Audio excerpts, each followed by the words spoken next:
안녕하세요. 범블한 복덕바입니다. 구독과 좋아요, 알림 설정, 회원가입 부탁드리겠습니다. 입주율이라는 건 그만큼 자금이 얼마나 잘 돌아서 당첨자가 무리 없이 진입을 할 수 있느냐.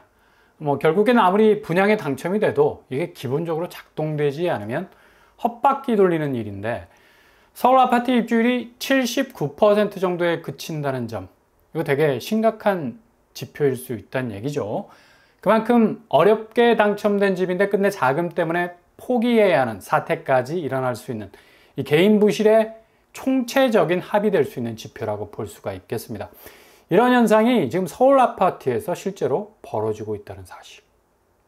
현재 서울 집값이 오른다는 신호에 혹해서 그냥 묻지마 청약을 통해서 자금은 무진장 특례 대출로 땡겨서 어렵게 진입을 한다손 치더라도 마지막 내 집으로서의 피니시 라인을 통과하기 위해서 무엇보다도 초기 분양가의 단가가 얼마나 마지막까지 가서 걸림돌이 되지 않느냐가 중요한 건데, 정말 눈대중도 하지 않는 지금의 오름세를 맹신한 나머지 장기적으로 서울 집값은 공고한 기초를 다질 수 있다는 이 신화적인 그런 어떤 맹신, 이런 신화는 부모님 세대에서는 가능한 일 아니었습니까? 그런데 한국적인 부동산 유전자는 고스란히 MZ세대라는 유전인자 속에서도 정확하게 박혀 있어서 이게 잘 지워지지 않죠. 어찌됐든지 간에 내 집을 지금의 상황에서, 그것도 서울에서 잡으면 장땡이라는 생각이 지배적인데, 이런 심리적인 파도가 몰아치니 저번 달 6천 건의 거래량을 뚫은 거고, 이거 되게 좀 위험한 거래량 증가일 수가 있어요. 적어도 궤적이 순차적인 자본의 흐름 속에서 자연 발생적인 시장 수요의 움직임으로 형성이 된 궤적이 아니라서 한 방에 무너질 수 있는 상당히 위험한 무리수를 둔 매수세로도 볼 수가 있고, 이거 그대로 탈출하려는 급매물 잡은 물건들이 대부분일 건데, 자칫 상투 잡고 엄청난 손실로 떼굴떼굴 구를 수 있는 대성통곡이 될 수가 있다는 얘기입니다. 실제로 청약 당첨이 됐는데 잔금 걱정으로 밤잠을 이루지 못할 정도의 극도로 스트레스를 받는 당첨자들이 서울 아파트 10집 중에 2집 정도가 된다고 하지 않습니까? 이런 이유로 초반에 말씀드린 대로 서울 아파트 입주율은 79.2% 정도로 5.1%가 급락한 수치를 보이고 있다는 얘기죠. 15개월 이래로 가장 낮은 수준의 입주율을 보이고 있다는 얘기인데, 이거 초기에 얼마나 분양가를 본인 스스로가 감당할 수 있을지에 대한 디테일한 자기 점검이 필요한 건데, 무조건 못 먹어도 고를 외치면서 직진했던 판단 미스가 이런 부담으로 다가온다는 얘기죠. 이게 정말 심각해지는 건 앞으로 금융 환경이 정말 미친 듯이 돌변할 겁니다. 지금 환율 부분에서 엄청나게 밀리고 있는 건 시작에 불과한 거고, 미국발 전 세계를 위시한 금융위기는 본격 도마 위에 오르게 될 가능성 아주 높죠. 이전에 달러 파워가 나타낸 바릿강으로 상대적인 자산을 깎아버리는 일은 이렇게 집을 무리하게 샀던 사람들의 대출 이자가 거의 반등의 서막을 지금 외치고 있는 판인데, 아마 복수의 서막으로 바뀌어서 재차 헤드락을 딱 걸고 꼼짝달싹하지 못하게 만들 가능성 높다는 얘기예요.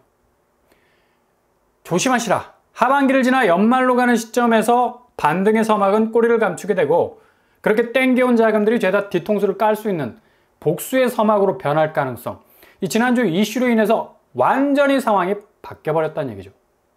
아마 이런 눈치를 제대로 캐치하고 있는 매집 수요들은 7월 들어서 급격하게 아파트를 급히 사려했던 움직임 좀 자제하려 들 것이고, 아니면 특례 대출 여전히 20조 정도 남았으니까 이거 못 받으면 죽을 수 있겠다는 정말 무리한 엔진 시동을 거는 사람들의 동선이 자제되지 않는다면 거의 한국 가계부채는 역사 이래로 가장 어려운 난국의 위기를 맞이하게 될 가능성이 높다는 얘기입니다. 지난주 이슈만 없었더라면 그냥 미 연준의 유화책으로 기준금리 인하에 순응하면서 시장은 그렇고 그런 논리대로 돌아갈 것으로 전망이 되는, 그러나 이것도 그리 순탄치 않은 그림이었는데 완전히 지금 패러다임의 전환이 찾아온 겁니다. 오늘도 환율이 좀 심상치가 않고요. 어른거리는 달러 파워의 시전이 하반기를 지나면서 환율 1,400원을 훌쩍 뛰어넘고 1,500원대를 바라보게 되는 시점, 예상보다 빨리 올 겁니다.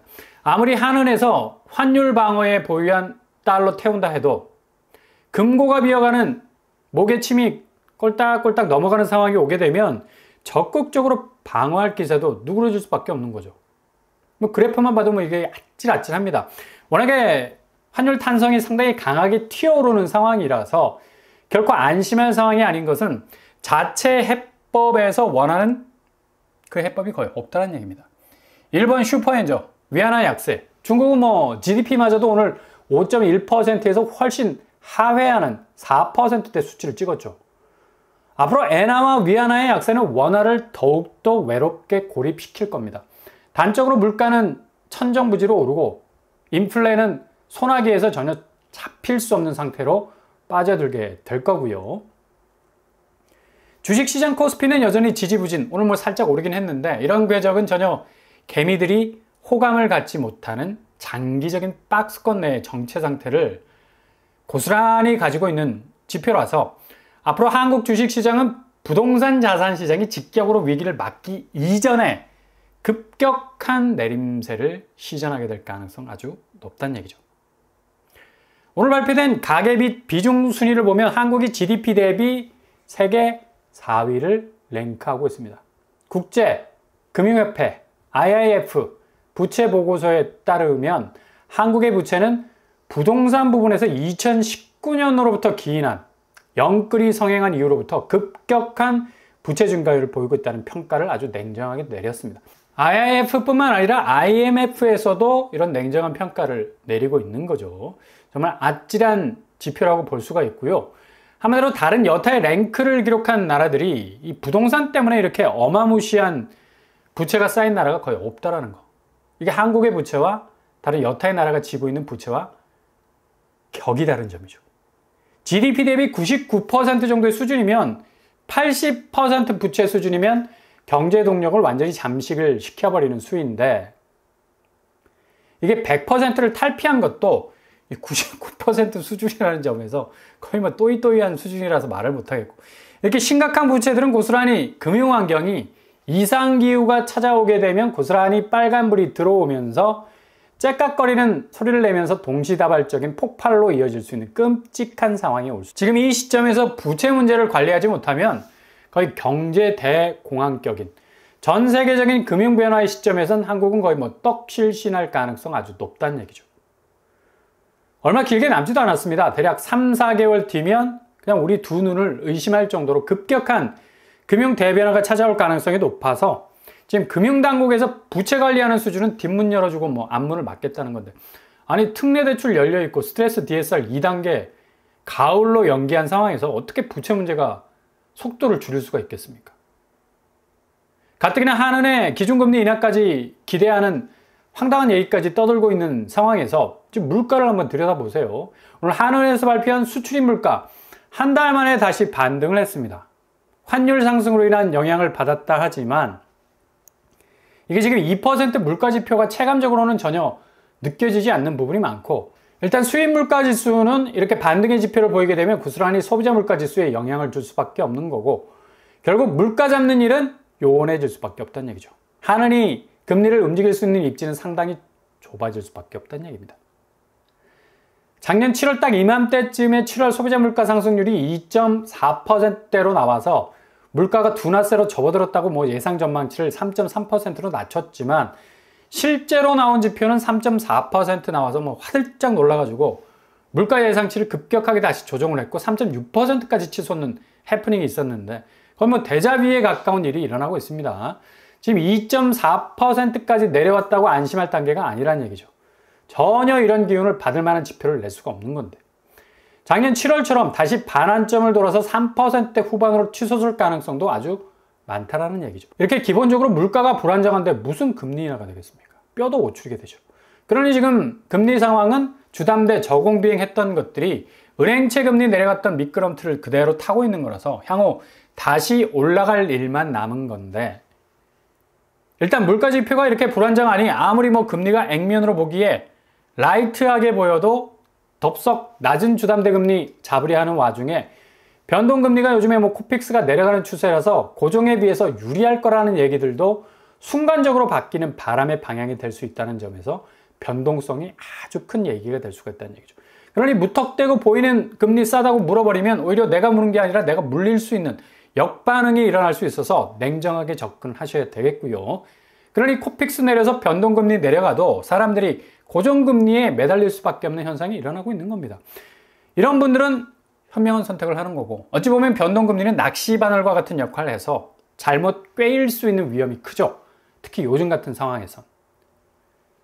결국 한국 부동산은 지금 결코 내려올 수 없는 환율, 그리고 꺼지지 않을 물가 상승의 압력, 동시에 기저에 깔려있는 GDP 99%에 달하는 천문학적인 부채, 게다가 3개월 뒤면 터지게 될 엄청난 금융환경의 대변화, 한국 주식시장과 자산시장, 거의 정신을 못 차릴 정도로 고금리라는 느닷없는 또 다른 대외환경의 변수, 이런 시대는 이제 지나갔구나 라는 생각을 완전히 또 뒤집어 엎어버리는 느닷없는 급변의 금융환경과 직면하게 될 가능성 높다는 얘기입니다. 결국 한국 주식시장 코스피, 한국 자산시장 부동산 다시 한번 엄청난 시험대 위에 올라가게 될 거고요. 그러니 섣불리 올라타지 마시고 타이밍 잘 조절하셔서 상황 돌아가는 거 지켜보시면서 틈새 공략도 잊지 마시고, 정말 역사 이래로 이런 시대가 있었을까라는 대변화 앞에서 수학 같은 지표와 그래프를 비우는 엄청난 자산시장의 급변침을 똑바로 지켜보실 수 있길 바랍니다. 그 사이사이로 기가 막힌 기회들이 또 쏟아져 나오게 될 겁니다.